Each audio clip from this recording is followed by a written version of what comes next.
2001లో మీరు 'ఆనందం' సినిమా చేశారు. 2002లో 'అక్టో నంబర్ కుర్రోడు' చేశారు.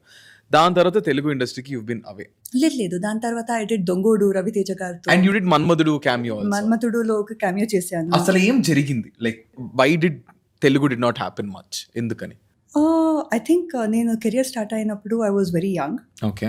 నేను ఈ ఇండస్ట్రీకి I'm the first one from my family. Okay. So ఎవరు దే వాజ్ నో గైడెన్స్, ఏది కరెక్ట్ స్టెప్ తీసుకోవాలి, ఏది కెరియర్ డిసిషన్స్ కరెక్ట్గా ఉండాలి అని. అండ్ నేను కన్నడ అమ్మాయి కదా, దాని తర్వాత నాకు కన్నడ మూవీ ఆఫర్స్ వచ్చింది.